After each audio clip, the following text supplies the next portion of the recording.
Welcome to Crime Canvas, where we paint the stories that society tries to forget.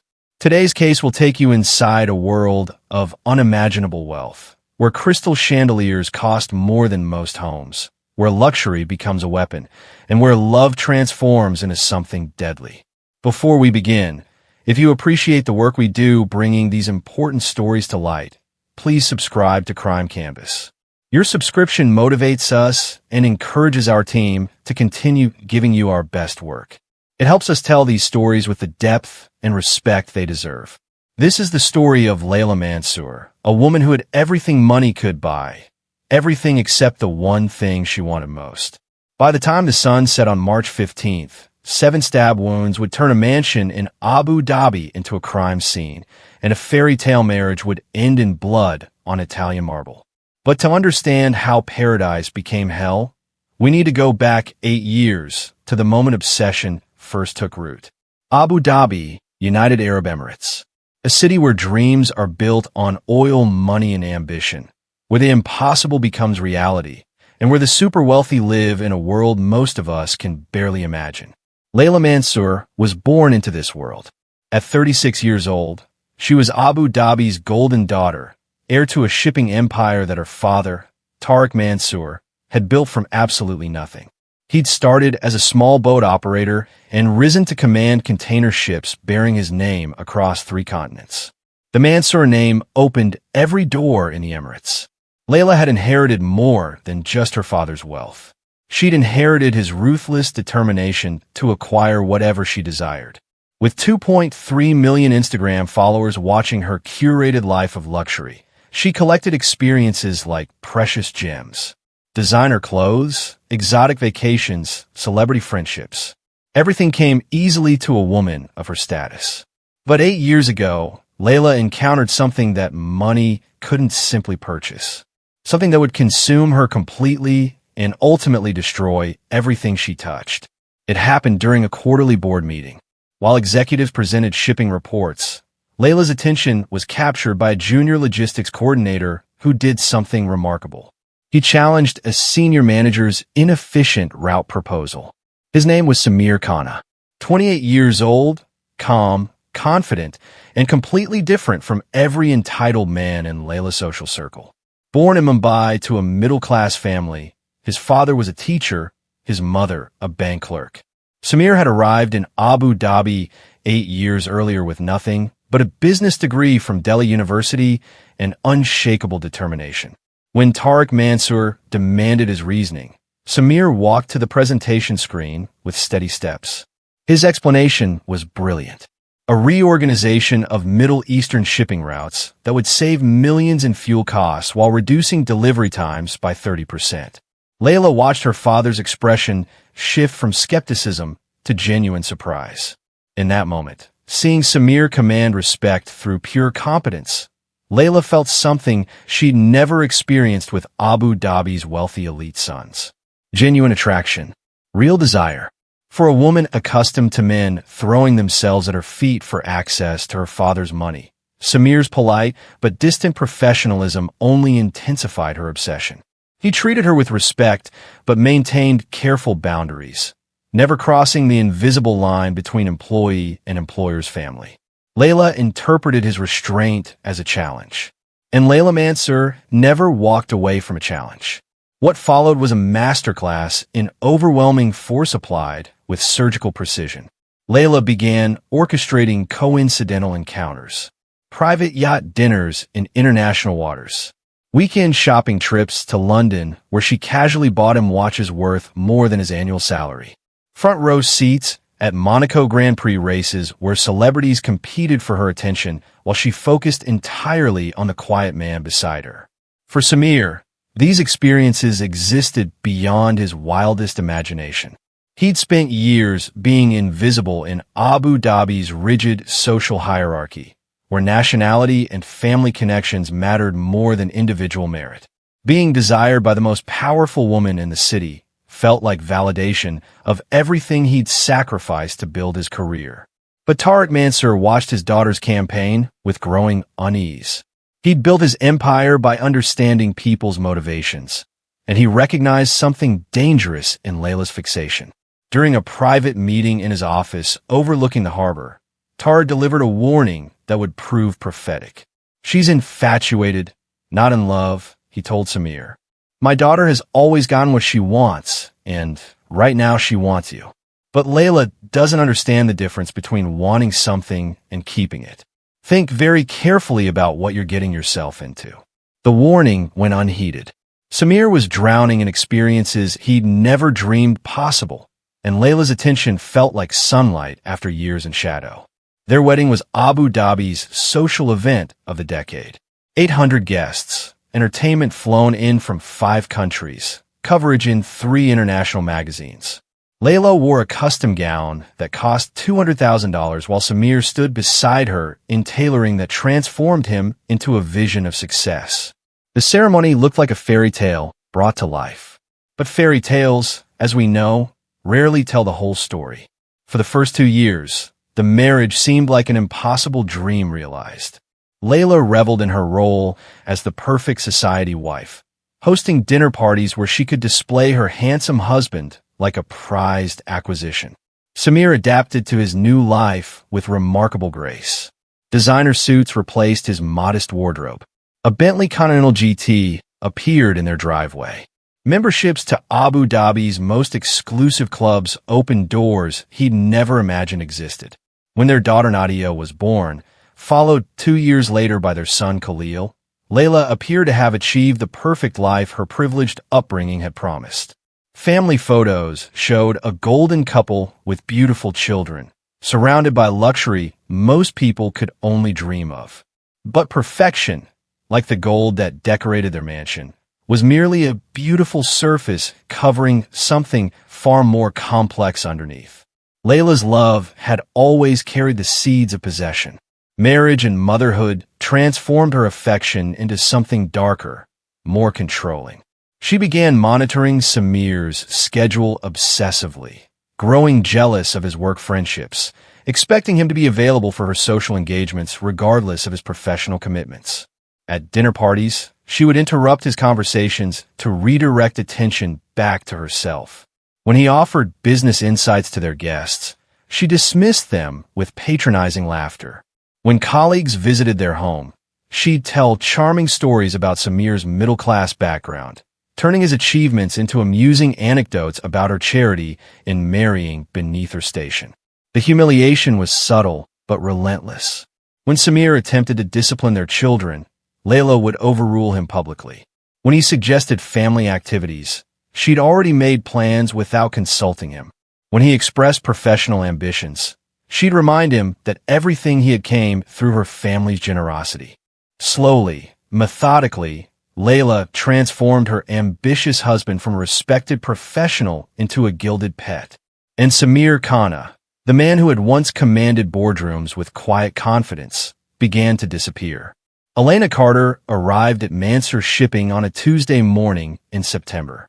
27 years old, blonde hair catching the fluorescent lights like spun gold, she carried herself with the confident stride of someone who'd conquered Los Angeles advertising agencies before seeking bigger adventures in Abu Dhabi's booming business landscape. Samir noticed her immediately. Not just her beauty, Abu Dhabi was full of stunning women, but the way she moved through the office with purpose, studying shipping manifests with genuine interest rather than glazed confusion. When Tariq Mansour introduced her as Samir's new assistant, she looked him directly in the eyes and said, "I'm here to learn everything. Don't go easy on me." It was the first time in years someone had spoken to Samir as an equal. Elena's background was everything Layla's wasn't. Raised in a middle-class family in Santa Monica, she'd worked her way through UCLA, spent 3 years at a prestigious advertising firm, then decided corporate America was too small for her ambitions.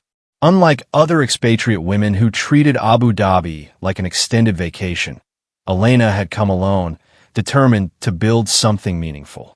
Within weeks, Samir found himself looking forward to Monday mornings for the first time in years. Elena asked intelligent questions, challenged inefficient procedures, offered fresh perspectives on problems that had plagued the department for months. More importantly, She treated him like the competent professional he'd once been, not the decorative husband he'd become at home. Their working relationship evolved naturally.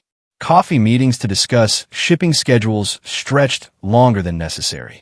Layla would stay late to help with quarterly reports, their conversations shifting from business to personal topics. She told him about her dreams of starting her own consulting firm. He found himself sharing ambitions he'd buried under years of Layla's control. With Layla, Samir rediscovered the man he'd been before marriage. Decisive, confident, intellectually engaged. She laughed at his jokes without patronizing undertones, sought his opinions without predetermined answers, and made him feel like his thoughts mattered. The emotional connection was immediate and dangerous. And Layla, with her obsessive monitoring of Samir's behavior, noticed the change immediately. Layla's suspicion transformed into surveillance. She began calling Samir's office at random times, finding excuses to visit the shipping headquarters, interrogating their household staff about his moods and behaviors. The signals were unmistakable. He was staying later at the office, claiming urgent projects. His phone, once carelessly left around their mansion, now stayed constantly by his side. Most tellingly, he'd begun pushing back against her social demands. "I can't leave work early for lunch," he'd said, his voice carrying an authority she hadn't heard in years. "We're implementing a new tracking system." The first secret meeting happened at a downtown hotel. What began as a professional lunch to discuss a complex shipping contract became something more intimate when Layla placed her hand over his while he explained the pressures of his marriage. "You deserve to be treated like the brilliant man you are," she'd said softly, "not like some accessory." That touch, that validation, ignited something in Samir that had been dormant for years. For the first time since his wedding, he felt truly seen by a woman who wanted nothing from him except his authentic self. The affair escalated quickly. Secret lunches became evening meetings. Hotel restaurants became private suites. Within 2 months, they were meeting 3 times a week, their relationship becoming the emotional center of Samir's existence. Office gossip was inevitable. Colleagues noticed how Layla's eyes lit up when Samir entered meetings, how they lingered together over reports, how their business trips seemed to require extensive private consultations. Layla's paranoia intensified. She began showing up unannounced at company events, her eyes scanning for threats she couldn't yet identify. During a company dinner, she watched Samir and Layla's professional interactions with laser focus, detecting an intimacy that made her blood run cold. Then Layla suggested something that would have been unthinkable months earlier. What if we didn't have to hide anymore? What if we could start fresh somewhere new? Cyprus, she explained, offered opportunities for ambitious couples. They could marry there quietly, establish a consulting business, build the life they both deserved. Samir found himself seriously considering abandoning everything. His children, his position, his wife. For a woman who saw his true worth. The plan began taking shape with terrifying speed. Flight bookings, hotel reservations, research into Cyprus business regulations. He had no idea Layla was about to discover everything. The discovery came on a Wednesday afternoon. Layla sat with a friend at a cafe in the Abu Dhabi mall, half listening to gossip while scrolling through Instagram. Then she saw them. Across the glass atrium of a downtown hotel, visible through the cafe's windows, Samir walked hand in hand with a blonde woman toward the private elevator bank. Even from a distance, their body language screamed intimacy. The woman leaned into him as they waited for the elevator. Samir's hand rested on the small of her back with casual possession. Layla's blood turned to ice. The drive home was a blur of rage and disbelief. She burst through the mansion's front doors and went straight to Samir's study.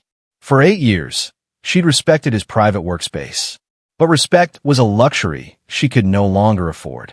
She tore through the study like a detective on a deadline, dumped drawers, rifled through filing cabinets, pulled books from shelves. Then she found the locked desk drawer. A letter opener made quick work of the flimsy lock. Inside, her worst fears materialized into damning evidence. A second phone she'd never seen before. Hotel receipts spanning 3 months. restaurant bills for two at intimate venues, credit card statements showing charges she'd never authorized. Her hands trembling, Layla powered on the hidden phone. No password protection. Samir's first critical mistake. The screen filled with messages between S and someone named Elena Carter. Hundreds of texts revealing an emotional intimacy that made Layla's marriage look like a business arrangement. Can't wait to start our real life together. Read one message from Elena. Timestamped just 2 hours earlier. Cyprus next month. Just you and me, finally free. Cyprus. Flight confirmations, hotel bookings, even research into wedding venues. Her husband wasn't just having an affair. He was planning to abandon their family entirely. The psychological break happened instantly. Layla alternated between screaming rage and catatonic silence. She called her father, and Tariq Mansoor arrived within an hour, his face darkening as Layla presented the evidence. "My daughter," he said, his voice carrying cold fury. "This man has forgotten who he's dealing with. You gave him everything. Our name, our wealth, our family. And this is how he repays us." The investigation that followed was thorough and devastating. A private investigator confirmed everything. The affair, the Cyprus plans, even Elena's apartment where they'd been meeting. Photos showed them holding hands at restaurants, embracing in hotel lobbies, shopping for engagement rings. As evidence mounted, Layla's shock transformed into something darker. The woman who'd given Samir everything had been betrayed for a nobody from Los Angeles. The humiliation was unbearable. Samir returned home, each evening oblivious to the storm gathering around him. He played with the children, made small talk at dinner, even kissed Layla goodnight, all while planning his escape with another woman. And Layla began planning her confrontation, unaware that her carefully controlled world was about to explode into violence that would shock even Abu Dhabi society. The morning of March 15th dawned with deceptive tranquility. The private investigator's final report confirmed everything. Cyprus flight at 2 p.m., Elena's pickup at noon. Hotel reservations for their honeymoon escape. Layla descended the marble staircase at exactly 7 a.m., each step deliberate, calculated. In the dining room, Samir sat with their children, 7-year-old Nadia and 5-year-old Khalil, cutting fruit into precise pieces. The sight of him playing devoted father while planning to abandon them made bile rise in Layla's throat. At 9 a.m., Layla began systematically dismantling their household staff with carefully crafted lies. The gardener was dispatched on an hours-long errand. The cook received urgent family news requiring immediate departure. The driver was sent for extensive car maintenance. One by one, potential witnesses vanished. By 11 a.m., the mansion felt hollow. Samir had retreated to his study, supposedly preparing business documents. Through the door, Layla could hear his voice transform into something warm, tender, alive with genuine emotion as he spoke to Elena. This was the voice that had once whispered promises to her, that had spoken their children's names with wonder, that had pledged eternal devotion. Now it belonged to another woman. At 11:45 a.m., a white sedan pulled up to the mansion. Through the windows, Layla watched Elena Carter emerge wearing a yellow sundress that made her skin glow golden in the sun. Young, effortless, radiating natural beauty. Everything about Elena screamed freedom, possibility, the chance for reinvention that Layla's wealth and status could never provide. The sight triggered something primal and dangerous in Layla's chest. Layla positioned herself in the marble foyer. When Samir descended the stairs with designer luggage in hand, his face glowing with anticipation, he froze the moment he saw her waiting. The evidence scattered across the marble like accusatory confetti. Printed emails, flight confirmations, hotel reservations for their Cyprus escape. Elena Carter, Layla said quietly. Your assistant, your lover, your escape plan. Outside, Elena's polite horn tap sounded cheerful, signaling that freedom waited just beyond the front door. The argument that followed was brutal. Years of resentment exploded between them. Layla's accusations about abandonment met counterattacks about suffocation. Her fury at his ingratitude crashed against his desperate need for autonomy. Every wound they'd inflicted over 8 years of toxic love reopened and bled fresh poison. Elena's horn grew more insistent, each honk adding pressure to an already explosive situation. Layla watched Samir's eyes flick toward the door with increasing desperation. "I have to go," he said. Those 4 words triggered something fundamental and irreversible in Layla's brain. The casual dismissal, the emotional abandonment, the sight of him stepping around the scattered evidence like it meant nothing. Her hand found the ceremonial dagger in her father's antique collection without conscious thought. 12 inches of curved steel, once used by pearl divers to defend against sharks, now became the instrument of her final act of possession. The violence erupted with shocking speed. 7 stab wounds delivered with the fury of a woman watching her entire world collapse. Samir's blood painted the marble foyer in abstract patterns. His designer luggage scattered like broken dreams across the floor where their children played daily. When Layla finally stopped, her robe soaked crimson and the dagger dripping in her trembling hand, the mansion's perfect silence returned. Samir lay motionless beneath the crystal chandelier that had once symbolized their fairy tale life, his eyes staring sightlessly at a future he would never see. Outside, the car horn had fallen silent. Through the window, Layla could see Elena running toward the house, her yellow dress bright against the landscape. A splash of sunshine approaching the scene of absolute darkness. The golden cage had finally claimed its victim. Elena Carter burst through the mansion's front doors and froze. The marble foyer looked like a crime scene from a nightmare. Blood pooled around Samir's motionless body, seeping into the intricate patterns of Italian marble. In the center of the carnage, Layla sat on the bottom step of the grand staircase, her silk robe transformed into crimson evidence. Elena screamed and dropped to her knees beside Samir, searching frantically for a pulse that would never return. "What have you done?" Elena sobbed, looking up at Layla with terror and disbelief. "He loved you. He never wanted to hurt the children." Layla stared at her with vacant eyes. "He was mine," she said quietly. "He belonged to me." Within minutes, Abu Dhabi police swarmed the mansion. Elena's hysterical testimony painted a clear picture of premeditated murder. Officers found Layla exactly where she'd been sitting, motionless, blood-soaked, staring at her reflection in the foyer's mirrored wall. News of the murder exploded across media within hours. "Shipping Heiress kills husband" dominated headlines across 3 continents. The story had everything: wealth, betrayal, passion, violence. Tariq Mansour's empire trembled. Stock prices plummeted. Business partners distanced themselves from the scandal. The children, 7-year-old Nadia and 5-year-old Khalil, were rushed to their grandfather's compound, shielded from the media frenzy. Child psychologists worked desperately to explain why mommy had hurt daddy, why their perfect world had shattered in a single morning. Elena's testimony proved devastating during the trial. She described not just the affair, but Samir's emotional state, his feelings of entrapment, his desperation for freedom. He never wanted to hurt his family. Elena testified, tears streaming down her face. He just wanted to breathe again. The trial became Abu Dhabi's most watched legal proceeding in decades. Layla's defense team argued temporary insanity, claiming years of emotional pressure had caused a psychotic break. Prosecutors countered with evidence of premeditation. The dismissed staff, the confrontation setup, the calculated violence. Psychiatric evaluations revealed a woman whose identity had been so intertwined with control that losing it triggered complete psychological collapse. Layla showed no remorse, no understanding of her actions' gravity. In her mind, she'd simply protected what belonged to her.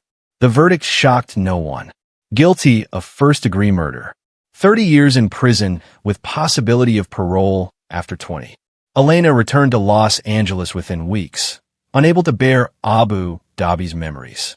She left behind the life she'd planned with Samir, carrying only guilt and trauma. The Mansour mansion was sold quietly, its blood-stained marble replaced, but its reputation forever tainted.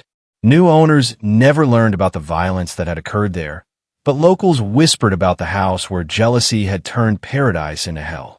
This case teaches us something profound about the nature of love and control. Layla Mansoor had everything money could buy, but she made a fatal mistake. She believed that love could be owned, that another human being could be possessed like property, that wealth and status gave her the right to control another person's heart. Samir Khanna made mistakes too. His affair, his plans to abandon his children, his deception.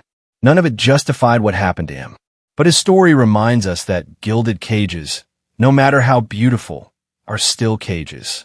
In the end, Layla's desperate attempt to keep what was hers destroyed everything she'd ever claimed to love. Her children lost both parents. Her father's empire suffered irreparable damage. And a man who simply wanted to breathe again paid for his freedom with his life. The golden prison had claimed its victims. And the lesson, written in blood on Italian marble, remains clear. Love is not possession. Control is not affection. And some things, like human hearts, can never truly be owned, no matter how much wealth and power are used to build the cage. If this story moved you, if it made you think about the difference between love and control, between devotion and obsession, please subscribe to Crime Canvas. Your support motivates our team to continue bringing these important stories to light, to examine the cases that reveal uncomfortable truths about human nature, wealth, and the devastating consequences when love transforms into something deadly. Thank you for watching. Until next time, stay safe, and remember that true love sets people free. It never locks them away. This has been Crime Canvas.